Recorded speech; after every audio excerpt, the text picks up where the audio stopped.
Sziasztok! Terecskei Pali és Viki vagyunk, 17 éve vagyunk házasok.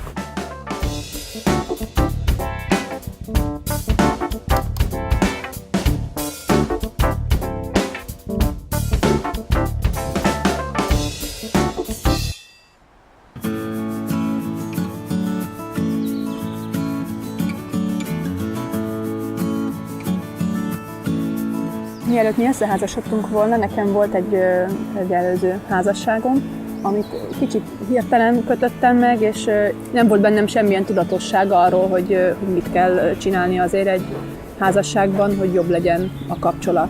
Nem tudtam benne kitartani, és aztán feladtam.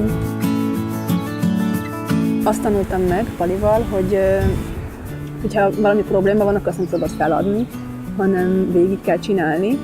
Vannak olyan helyzetek, amikor nagyon nehéz, de hogyha abban ki tudunk tartani, és a megoldásra törekszünk, akkor megerősödik a kapcsolatunk és a bizalmunk egymás felé. Amikor összeházasodtunk, mind a ketten azt ígértük meg a másiknak, hogy azon leszünk, hogy megoldjuk a problémákat. Ez nekem nagyon nehéz volt, mert olyan típusú ember vagyok, aki eredendően írtózom a konfliktusoktól, hogyha veszekedés van, akkor én inkább visszavonulok. Nem láttam igazából arra jó példát, hogy egy konfliktus meg lehet úgy oldani, hogy az nem rombolja a kapcsolatot, hanem építi. Az első 1-2 hónapban nem veszekedtünk, és ez nekem komoly probléma volt, hogy az úgy nem lesz jó, ha nem veszekszünk, mert látni kell a másikban, hogy tudjuk utána ezeket a dolgokat megoldani. Van a Bibliában egy olyan rész, ami azt mondja, hogy ha haragszotok is, ne vétkezzetek, és ne engedjétek lemenni a napot a haragotokkal. Teljesen természetes az, hogyha konfliktusok vannak közöttünk, akár felemeljük a hangunkat és megharagszunk a másikra, de még aznap rendezzük.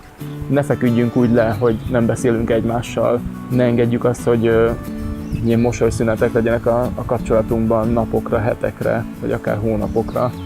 És ez abszolút rajtunk múlik, hogy ezt hagyjuk, vagy nem hagyjuk.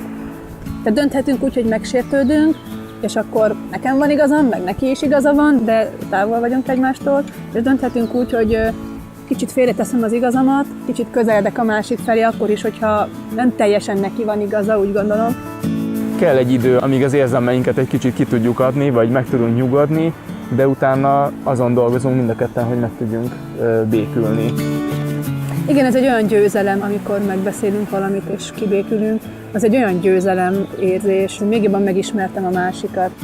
Az, hogy feladjuk, az nincs benne a lehetőségekben. Amikor találkoztunk a házas kurzussal, akkor már 10 éve házasok voltunk. Viszonylag jó házasságunk volt, de most így utólag visszanézve, 17 év után mégis azt látjuk, hogy akkor volt egy nagy változás.